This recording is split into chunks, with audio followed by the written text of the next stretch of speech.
Fala galera, beleza? Professor Gusta de Biologia, seja muito bem-vindo, seja muito bem-vinda à nossa última aula de revisão Enem 2019. E esse último assunto, a gente vai falar um pouquinho sobre radioatividade. Mas por que radioatividade? É um assunto que cai com frequência no Enem? Até não é tanto assim. Mas é que ultimamente, nos últimos anos, a gente tem falado muito sobre radioatividade. Você sabe que vários noticiários, várias séries televisivas e filmes têm abordado essa temática. Portanto, vale a pena você estar ciente sobre alguns aspectos em relação à radioatividade, já que no assunto de radioatividade, radiação, você pode envolver física, química, biologia, que é tudo que o Enem mais gosta de fazer. Então vamos falar um pouquinho sobre esse fenômeno todo que tem sido comentado nos últimos anos. Galera, é o seguinte, primeiro eu queria dar um destaquezinho para duas pessoas, duas personalidades, beleza? Vamos lá? O Becquerel, você lembra muito dele, e a Marie Curie. Na verdade, o casal ali, né? O casal Curie, o Pierre e a Marie. Você sabe que eles estão muito relacionados à questão de radioatividade. O Becquerel foi o primeiro a descrever essa tal radioatividade, utilizando o urânio. Mas aí, os elementos polônio e rádio foram descobertos ali pelo casal Curie. E eles acabaram, os três, ganhando o prêmio Nobel por causa disso e tal. Então eles foram os primeiros a descobrir, apesar de não entenderem os efeitos ainda daquela radioatividade toda. Quando isso foi descoberto, galera, era muito doido. Lá nos Estados Unidos, nessas décadas de 30, 40, era uma enormidade de produtos que utilizavam substâncias radioativas sem ter a menor noção de o que aquilo causava. Então, por exemplo, só para ter uma ideia, vários cosméticos, olha só, tinha até uma marca, Torradia, que utilizava rádio, um isótopo radioativo, no seu cosmético, como se fosse a coisa mais maravilhosa do mundo. Então a gente tinha ali vários cremes, batons, tudo com substâncias radioativas. Creme dental, olha só, Doramad, Radioactive Zoocreme. O que é isso aqui, cara? Cara, tinha radiação em tudo, até na água. Uma água que era utilizada para tratar algumas doenças. Aqui, ó, Raditor, Certified Radioactive Water. Ó, Certified Radioactive Water. Rapaziada, os caras botavam substância radioativa na água. Então vocês têm noção de, na época, qual era o desconhecimento sobre isso e achar que que isso é radioativo, é bom, vai matar os germes, matar os micróbios, cura doença. Eles acreditavam nisso, né? Olha só essas mulheres aqui, ó. Elas são as mulheres, as meninas que acabaram ficando contaminadas porque elas trabalhavam em fábricas de relógio e utilizavam tinta que era radioativa, então virou símbolo isso. Então, na verdade, muitas pessoas acabaram se expondo sem ter a menor noção de quais eram os efeitos dessas substâncias radioativas, esses isótopos radioativos no corpo humano. Falaremos um pouquinho sobre os efeitos daqui a pouco, mas antes eu queria lembrar, só destacar aqui para você quais são os tipos principais de radiação ali que nós temos, né? Nós temos aqui, ó, repara uma coisa, a partícula alfa, ela não tem poder de penetrar, por exemplo, uma simples folha de papel.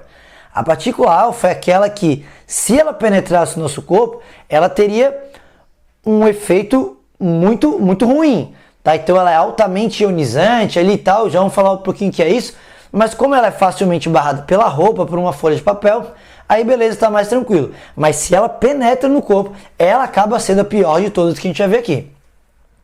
A partícula beta, ela já consegue atravessar essa folhinha de papel, mas ela não atravessa o nosso corpo.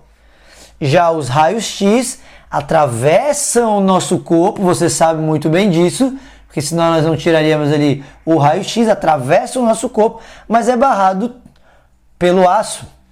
Já os raios gama e as partículas os nêutrons ali, ó, atravessam o papel, o corpo, o aço, e aí só lá no concreto, com uma camada de concreto mais grossa, é que eles serão barrados. Então, repare que as radiações diferentes, tipos de partículas emitidas, têm um poder de penetração diferente um do outro, tá? E os efeitos no organismo também seriam diferentes em relação a isso. Quem vai gostar mais desse estilo é uma questão de química, uma questão de física. Vamos focar aqui o que uma questão de biologia poderia cobrar envolvendo radiação. Quando uma questão de biologia envolve radiação, ela vai perguntar duas coisas. Ou ela vai falar sobre os acidentes radioativos, que é isso que eu quero mostrar para vocês agora. A gente quer conversar um pouquinho com você agora sobre os principais acidentes radioativos. Ou ela vai falar sobre os efeitos da radiação em nosso corpo. Beleza? Vamos falar um pouquinho sobre cada um deles agora? Então olha só, galera. Você sabe muito bem que o acidente mais famoso da história foi Chernobyl, lá na região de Pripyat, na Ucrânia, em 1986. Esse acidente atingiu o grau 7, que é o máximo na escala de acidentes radioativos. Até hoje, apenas 2 acidentes atingiram esse grau, essa escala. Foi Chernobyl, ali em 86, e Fukushima, mais recentemente, em 2011. Falaremos daqui a pouco de Fukushima. Primeiro é o seguinte, você sabe muito bem que uma falha humana, uma negligência ali humana, acabou provocando a explosão e expondo o núcleo do reator lá da usina de Chernobyl. Isso foi muito problemático. Eu não sei se você já assistiu, mas se não assistiu, vai lá, corre, assiste a minissérie Chernobyl. Cara, é muito legal essa série Chernobyl. Ela mostra, não sei se exatamente tudo que aconteceu ali, mas, cara, de uma maneira muito clara e muito interessante, os desdobramentos, o que levou ao acidente e o que aconteceu logo na sequência. Isso é muito legal, então vale a pena, para quem não assistiu ainda, assista a minissérie Chernobyl. Vale a pena. Então o que nós temos aqui?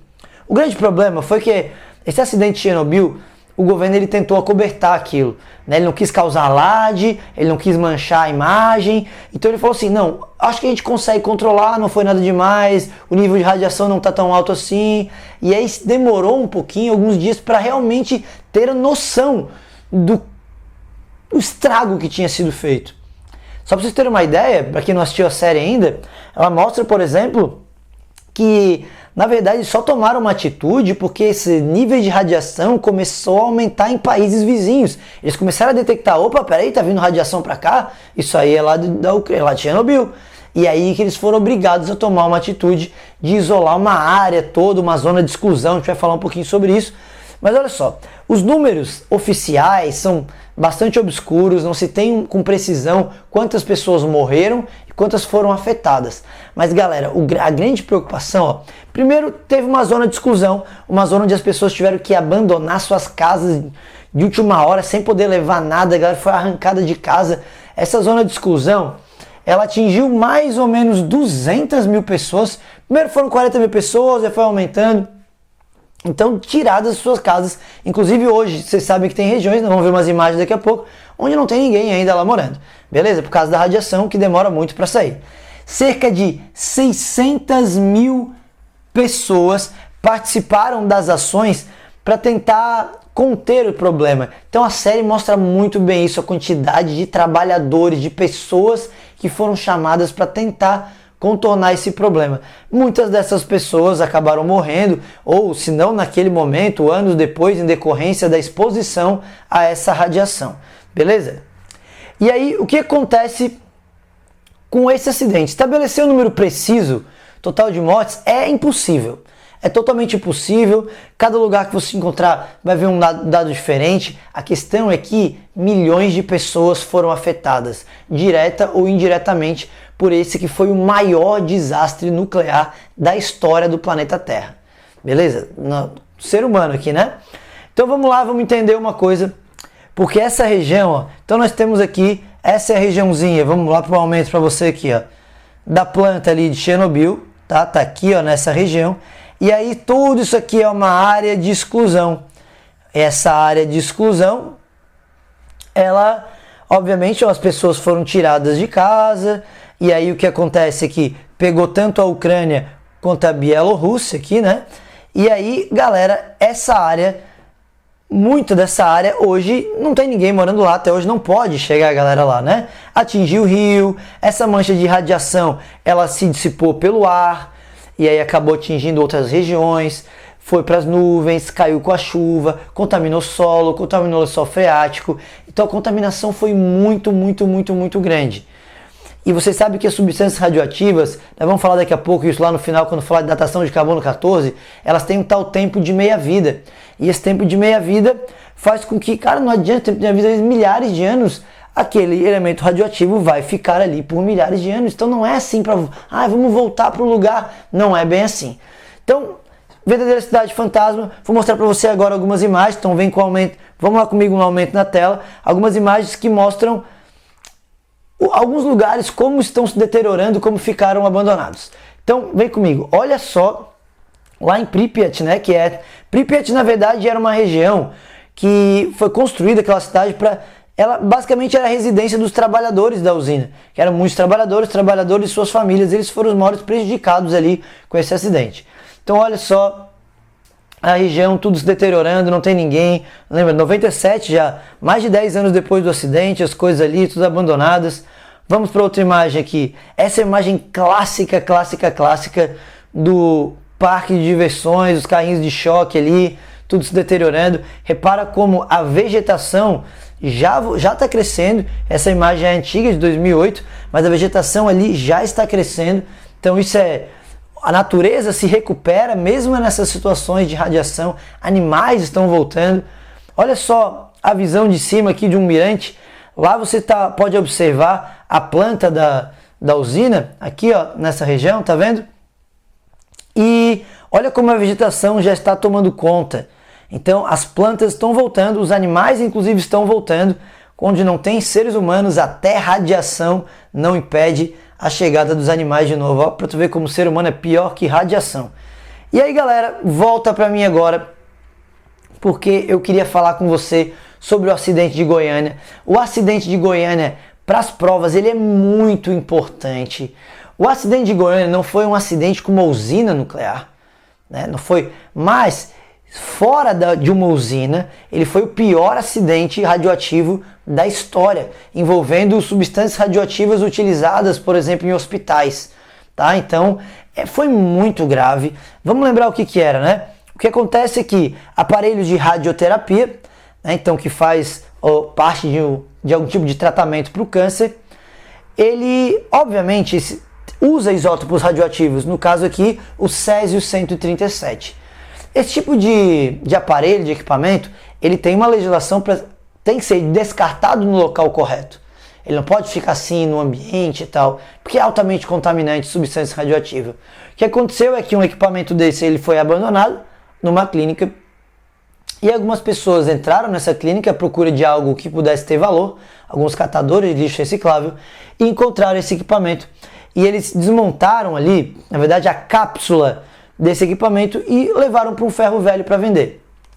O dono desse ferro velho começou a desmontar esse equipamento, porque achou assim, não, isso aí deve valer um dinheiro. Começou a desmontar.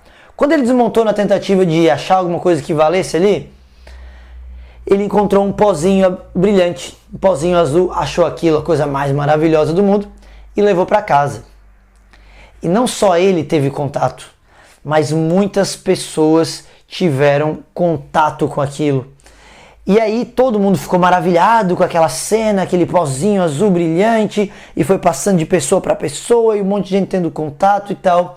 E óbvio, galera, mal eles sabiam que aquilo era o isótopo radioativo Césio-137, e que obviamente poderia causar a morte e vários outros problemas. E aí tivemos a morte, por exemplo, de dois trabalhadores do ferro velho, de uma menininha que era a filha do dono ali do ferro velho. Cara, e essa menina, ela acabou sendo a primeira vítima ali, e ela ingeriu, então isso já caiu em questão, ela acabou ingerindo Césio-137, e aí ela não resistiu. Ela foi considerada até hoje o ser humano mais radioativo da história.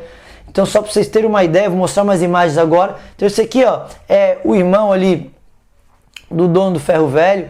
Na verdade ele acabou também entrando em contato com a substância, ele perdeu parte da palma da mão, teve que fazer um enxerto, perdeu um dedo, atrofiou outro dedo, mas ele sobreviveu.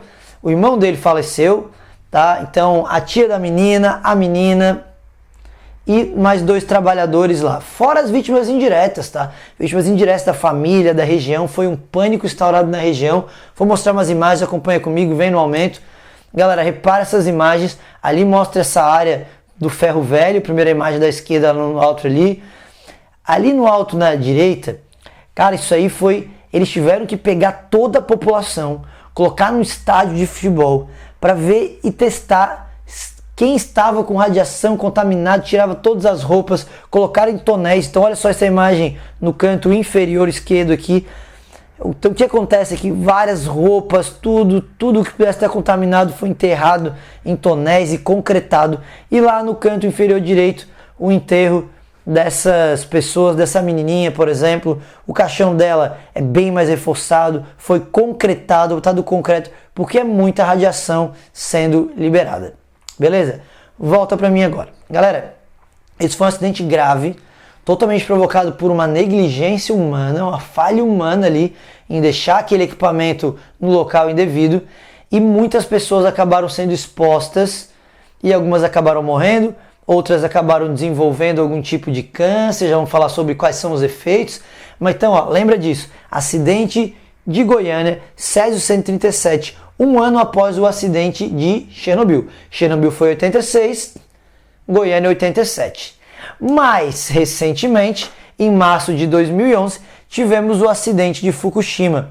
Fukushima ali na região do Japão, aqui ó, e essa usina lá de Fukushima, ela acabou provocando um acidente também naquela escala 7, grau 7, que é o máximo junto com Chernobyl, então foram os dois únicos. O que aconteceu ali, você deve lembrar, a imagem aqui embaixo está mostrando, essa região foi atingida, primeiro foi um terremoto muito forte, depois veio um tsunami, e aí provocou uma falha no sistema de refrigeração de alguns dos reatores lá da usina de Fukushima. E aí alguns reatores explodiram, expondo, tá, a região do entorno ali a substâncias radioativas. Então também ali nessa região de Fukushima houve uma área de exclusão, uma zona de exclusão onde as pessoas tiveram que sair das suas casas. Também tem cidades, tem lugares fantasma até hoje ainda, onde não tem ninguém morando, ainda não deu para voltar. Em outras áreas a gente teve retorno, vamos falar sobre isso. Mas então, em termos de vidas humanas, não chegou nem perto de Chernobyl. Por vários aspectos, era uma área um pouco mais isolada, perto do oceano. O acidente, ele foi, a população foi alertada que estava acontecendo algum problema, foi tirada ali do lugar, bem diferente do que acabou rolando, do que acabou acontecendo lá em Chernobyl. Mas aqui, galera, olha só o grande problema. A maior parte dessa mancha, essa radiação acabou vazando para o oceano, e lá nesse oceano ela foi se espalhando. Então, é uma concentração muito pequena? Mas já foi detectado por todo o Pacífico, costa do Pacífico, atingindo os Estados Unidos, atingindo a região da Alasca, atingindo até a América aqui.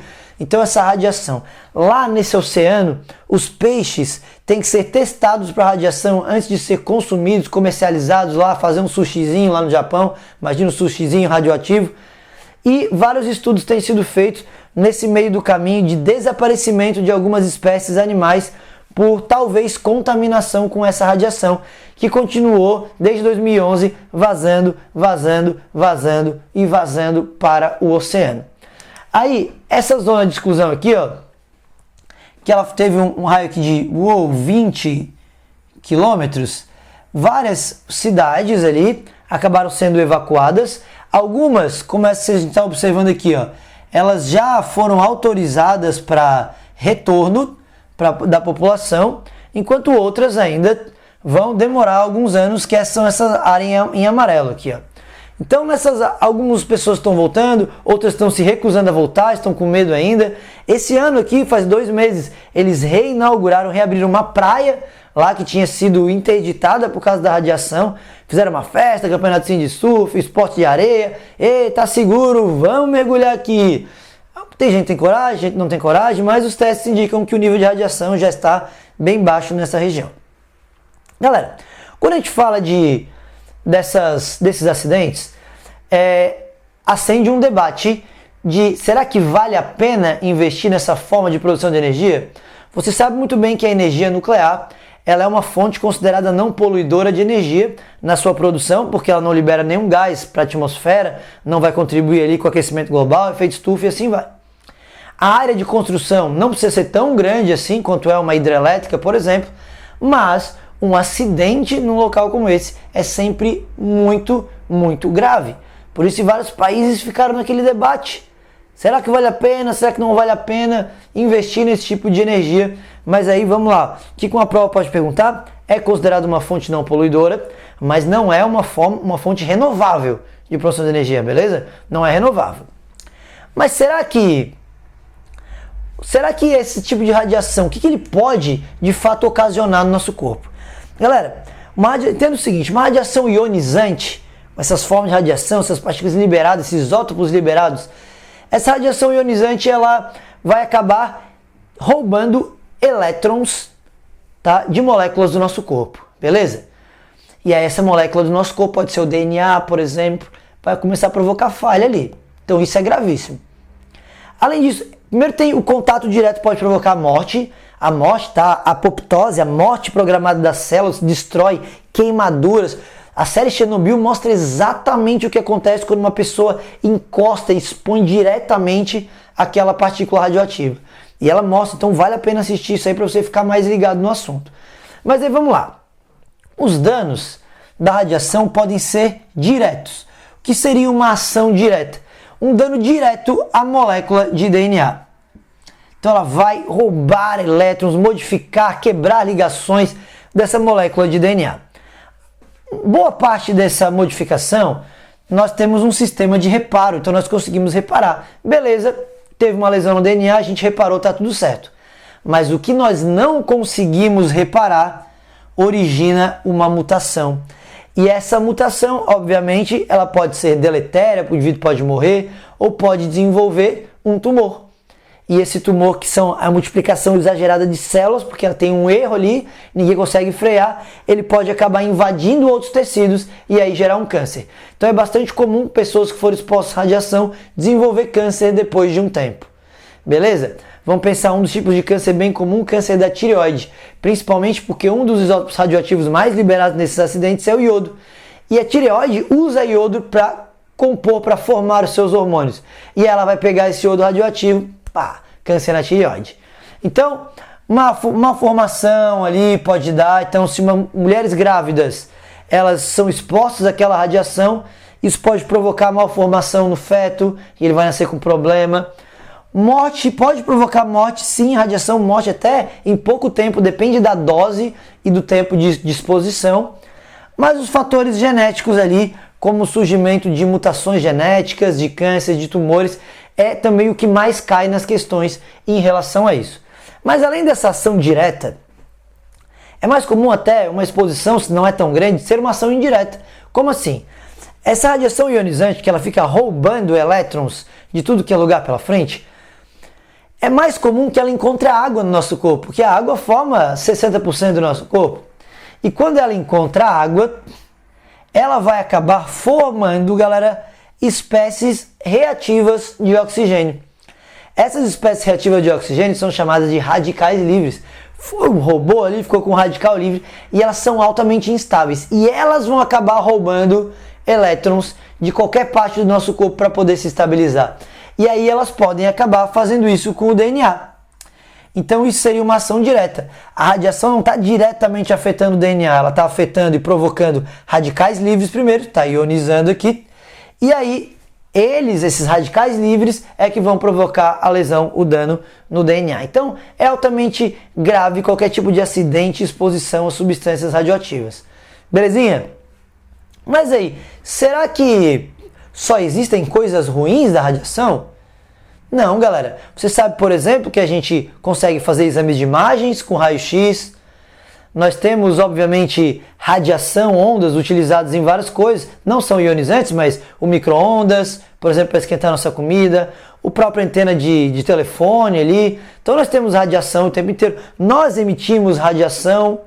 Alguns alimentos emitem radiação. Mas não tem problema isso. A radiação ela pode ser usada para esterilizar aparelhos, equipamentos. Mas também tem uma coisa que as provas cobram de vez em quando e que eu queria dar o destaque para a gente fechar essa nossa aula aqui, que é a tal datação por carbono 14. Galera, você sabe que é muito importante quando a gente encontra um fóssil, por exemplo, ou algo preservado, conseguir estimar a idade daquilo ali. É importante para estudar a evolução. Uma das formas mais famosas é essa tal de datação por carbono 14. O carbono 14 é um isótopo radioativo ali do carbono. Então tem carbono 12, carbono 13, carbono 14 e tal. E ele tem uma concentração conhecida na atmosfera. E a ideia é o seguinte: as plantas, vamos lá, vem comigo no aumento.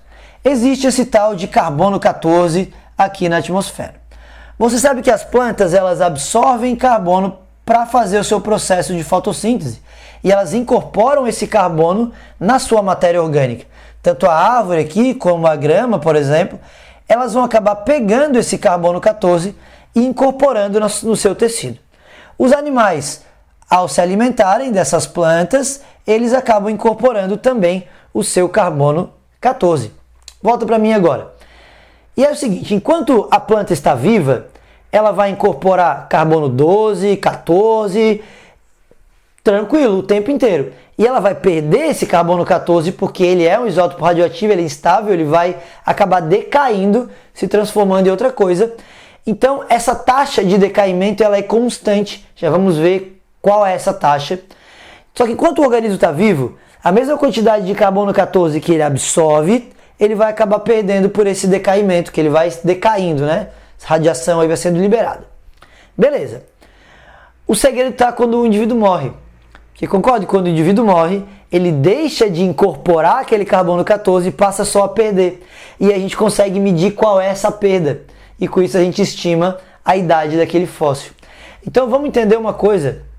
Você sabe que existe um termo chamado tempo de meia-vida. Lá na química, a química adora isso. Tempo de meia-vida é o tempo que aquele elemento leva para perder metade da sua massa. Então, se a gente está falando do carbono 14, o tempo de meia-vida é de aproximadamente 5.730 anos. O que significa isso? Que se o indivíduo acabou de morrer, ó, a planta aqui, ó, a madeira acabou de morrer, ela vai parar de incorporar o carbono 14 e passa só a perder. Ele vai só decair. Então, significa que dessa concentração inicial de 100%, a cada 5.730 anos, essa concentração é reduzida pela metade. Então, eu tenho aqui, ó, sobe só 50, depois mais 5.730 para sobrar 25, depois mais 5.730, 12,5, e assim vai, decaindo metade da massa a cada 5.730 anos. Esse é o tempo de meia-vida do carbono 14. Então repara, ele mostra exatamente isso, está aqui a concentraçãozinha, 100%, a cada 5.730 anos vai caindo pela metade a massa desse isótopo radioativo. Ele é muito utilizado para medir, para datar fósseis, só que ele tem um alcance bastante pequeno quando se trata de fósseis. Eles não medem mais do que 50 mil anos assim atrás, para trás, a idade daquilo ali. O carbono 14 ele vai se decompondo, ele vai decaindo muito e depois a concentração que tem é muito baixa e não é seguro, não é preciso. Existem outros isótopos radioativos muito mais precisos para datar coisas de milhões e milhões e milhões de anos. Mas o carbono 14 é o que leva a fama, é o mais famoso, vale a pena então você investir um pouquinho de tempo para saber sobre o carbono 14 especificamente. Beleza, galera? Então, olha só como a radiação, ela é sim importante para a gente. Tanto para produzir energia, quanto para tratamento de câncer, lá não tem a radioterapia, tratamento de câncer, para formar imagens, para irradiar alimentos, para esterilizar. Nós temos substâncias radioativas, então a radiação ela é importante, vale a pena saber isso, mas também vale a pena saber que tem o outro lado, dos acidentes, o lado do câncer, tá? Então fica ligado que radiação é sempre um assunto forte e pode aparecer. Galera, teoricamente essa seria a nossa última aula, mas aí a galera começou a comentar nas aulas e pedir assuntos extras, e aí eu deixei uma enquete lá na aba comunidade aqui do canal, perguntando qual tema você gostaria de ver em uma aula extra. Eu coloquei lá botânica na enquete, porque o Enem passou a cobrar botânica nos últimos anos. Coloquei genética mendeliana, que é a genética clássica, que está em primeiro lugar por enquanto nas enquetes, apesar do Enem não cobrar tanto, é um assunto que a galera tem dificuldade, ou fisiologia humana. Então, vamos ver, até semana que vem eu vou deixar essa enquete lá, e aí o mais votado eu vou fazer uma aula, de repente os dois mais votados, estou pensando ainda, tá? Mas essa aula extra, se tiver uma, se tiver duas, não sei, ela vai ao ar na próxima quinta-feira, no dia 3, seja botânica, seja genética mendeliana, seja fisiologia humana, vai ter aula extra aqui para você que está acompanhando a nossa série de aulas. Gostaria de agradecer muito você que está assistindo a nossa série até aqui, que tem comentado, tem curtido, tem compartilhado, tem dado força para que eu possa continuar gravando mais aulas para vocês. Valeu, galera, mais uma vez foi um grande prazer, abraço e até a próxima aula.